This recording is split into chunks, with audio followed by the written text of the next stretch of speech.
el área sur como el área norte son zonas deficitarias. Propiamente hablaríamos del déficit cuando ante una inminente indisponibilidad de los enlaces de transmisión que importan la energía desde el centro al sur, podríamos estar hablando de una zona con riesgo de déficit. Cuando tuviéramos que echar mano también de nuestras reservas diésel que tenemos allí, ¿no? Cuando el área operase con diésel, entonces estaríamos hablando del riesgo del déficit, ¿no? En este momento, ambas zonas son deficitarias. Estamos en este momento, en año COVID, teniendo una necesidad de 1.200 megavatios de importación, entonces tenemos que traducirlo a riesgos, ¿no? Por esta situación es muy, muy importante tener una planificación del crecimiento óptimo de la oferta en el área sur.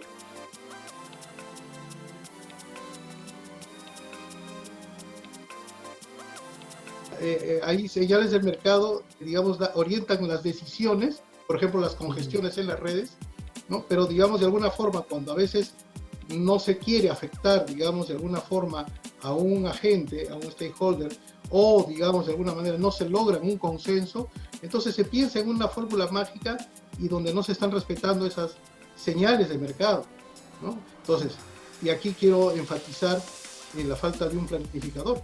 Ahora todo el mundo habla de planificador, pero hace 3 años atrás, o hace 2 años atrás, ¿no? Todo el mundo decía, el planificador es decorativo, ¿no? Y eso no es así. Yo he estado investigando algunos libros, por ejemplo, del mismo de Estados Unidos. Y en Estados Unidos el gobierno planifica, porque sabe que el Estado interviene, ¿dónde? Interviene en diseñar los impuestos, en diseñar, por ejemplo, incluso hasta los costos medioambientales, que está preocupada Úrsula, ¿no es cierto? Y que son difíciles de aplicar, ¿no es cierto? También, por ejemplo, interviene el gobierno en tratar de esos objetivos que estamos ahorita evaluando, de cómo industrializar al país, ¿no? Esos grandes objetivos industriales y sociales. El gobierno interviene en todo, entonces, ¿cómo no va a intervenir en la planificación? Continuemos una estrategia de diversificación, ¿ya? Entonces, yo he señalado, cuando uno entra en la estrategia de diversificación, ahí no está pensando en el mínimo costo. Ese no es el concepto, porque si fuera con mínimo costo nos quedamos con una sola tecnología y no pensamos en nada más. Estamos pensando en cómo tenemos varias fuentes que me ayuden a paliar cualquier fenómeno que pueda ocurrir, ¿no? Cuando en el sur se apostó por el carbón, en el año 2000 entró la central de carbón, no lo hicimos porque sea más barato, no era más barato. ¿Por qué se hizo? Porque era la única tecnología disponible en el sur que podía darte para el crecimiento minero. No pensábamos en Camisea, porque la central de carbón entró en el año 2000 o un poquito antes. Entonces, Camisea viene después de 2004. Ya después de haber recorrido todo Camisea nos damos cuenta de que se necesita tener gas en varios lugares para afianzar un poco el tema. Pero aún todavía seguimos redefiniendo el país. Y tal como dice Roberto, pues hemos apostado por líneas de transmisión que en teoría nos debieron de haber solucionado el problema, pero yo siempre me pregunto, ¿por qué seguimos con el mismo problema? Si tenemos 3 líneas que llevan energía en teoría al sur con capacidad mucho más alta de lo que ahorita pasa y todavía seguimos con el problema. Háganse la pregunta correcta, o sea, las líneas sirven para las coyunturas, ¿ya? Para en caso se te retrase alguna central y todo, te usas las líneas. Pero la línea no es una estrategia de largo plazo, o sea, los países no hacen eso. O sea, cuando tú tienes posibilidad de tener generación diversificada, es mucho más seguro tener diversificado.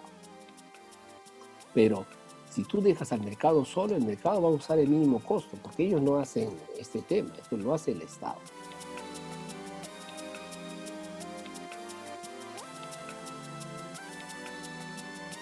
Pero también el Estado tiene una mala estrategia, piensa de que, oye, esto es algo que lo tiene que pagar la tarifa. No, es algo que no lo tiene que pagar la tarifa, lo tiene que pagar el país, porque el país quiere más seguridad. Todos los países cuando invierten en seguridad lo hace el Estado con fondos del Estado, sino que nos hemos mal acostumbrado a que estas cosas de seguridad, todo la tarifa y el Estado no aporta nada. hágase la pregunta, en el transporte, en las carreteras lo paga la tarifa, o sea, los peajes creen que pagan una carretera. Ninguna carretera, ninguna, ni siquiera la vía de evitamiento la tarifa lo paga. O sea, lo paga el Estado hundiendo fondos, sino que ustedes no lo ven. Y lo paga porque necesita conectividad, necesita 1000 cosas que da beneficio social. En la energía también es lo mismo. Porque si estamos pensando en que todos vamos a cargar la tarifa va a ser anticompetitiva y vamos a hacer que nuestras industrias no sean competitivas.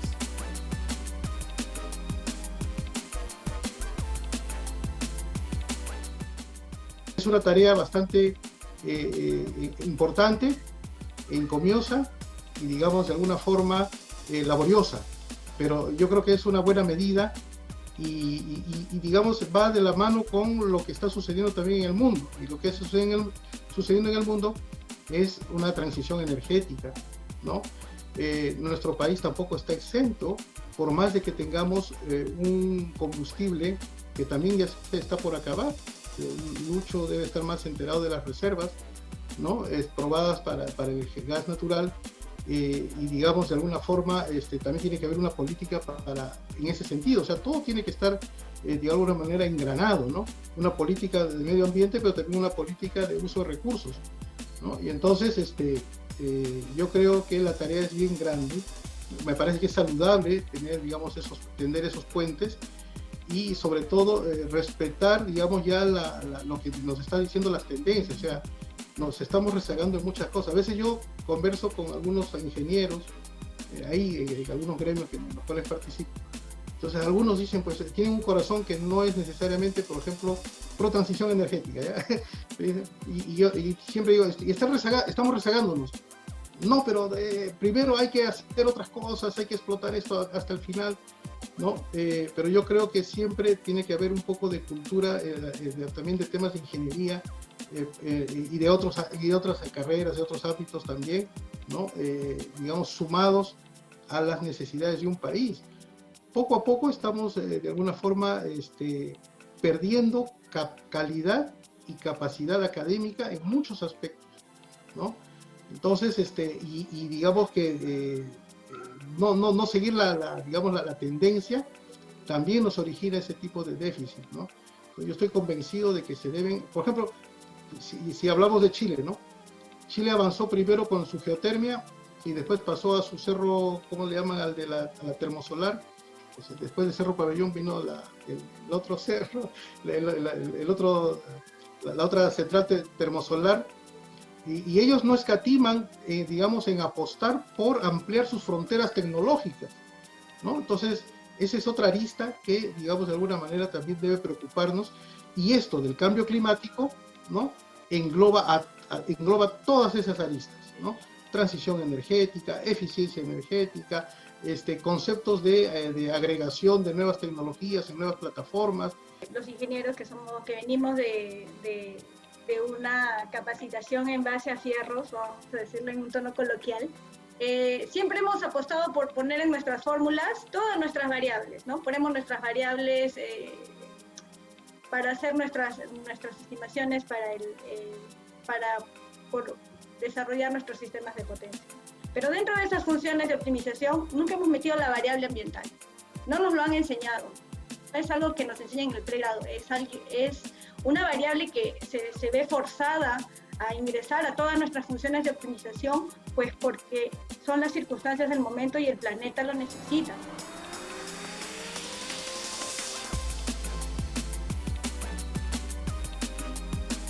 El esfuerzo que hacen todos los países a nivel internacional por sus compromisos climáticos ha hecho que estas tecnologías, tanto eólicas como solares, sean más competitivas, llegando a precios de tecnología muy por debajo de la convencional.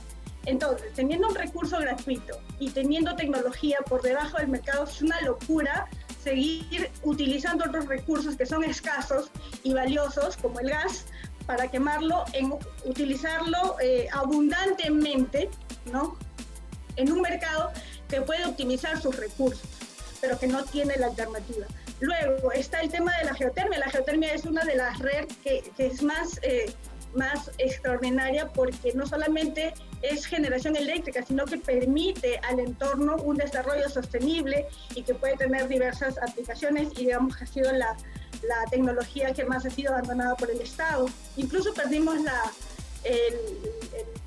cooperación japonesa, ¿no? Para hacer inversiones en los pozos geotérmicos, pues por esa dejadez del Estado, ¿no? Entonces nosotros tenemos que replantearnos qué queremos como metas país. ¿Cuál debe ser la visión siempre del gobierno? Es procurar que a largo plazo, o sea, dentro de 5 años hacia adelante, los sistemas no entren en estrés, o sea, que haya que le falte un poco a la oferta, ¿no? O sea, procurar adelantar eso, porque las inversiones demoran. Entonces, en esa planificación, si el Estado está siempre presente, va a tener siempre los precios muy adecuados, o sea, porque si dejamos esto solo, también los mercados reaccionan solo, no invierten, dejan que el precio suba y después invierten. Entonces, a los clientes no les gusta que el precio suba, los clientes quieren tener un precio más o menos razonable, ¿no? O sea, funciona para ambos lados.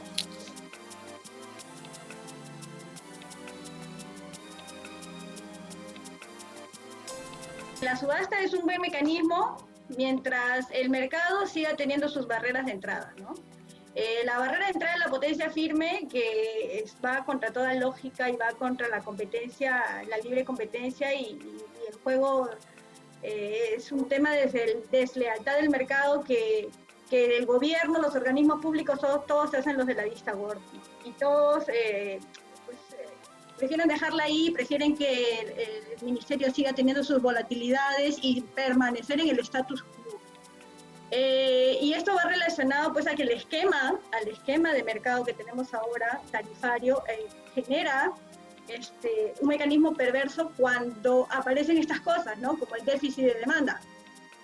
Ahí se ven las imperfecciones del mercado, ahí se ven las cosas que no funcionan dentro del esquema regulatorio tarifario con el que estamos.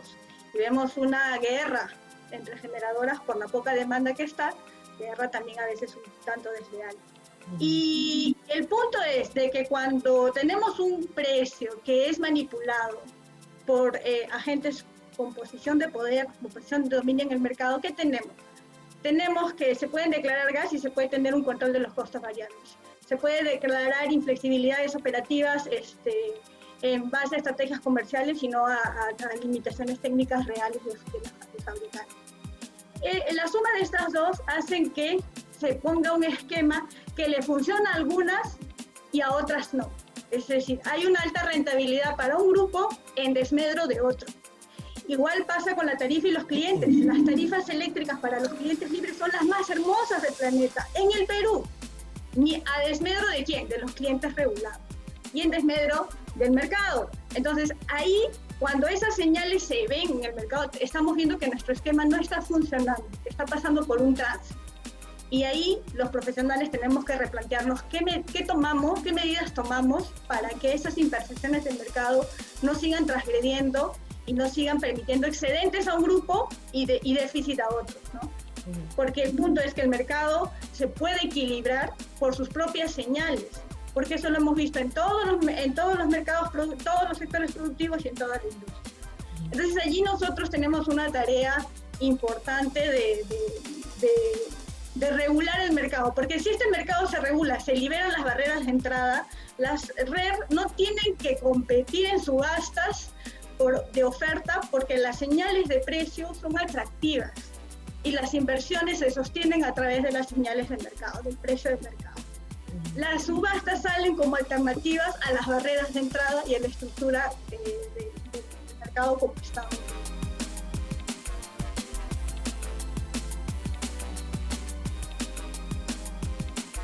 Yo creo que más que disyuntiva, lo que aquí falta son decisiones.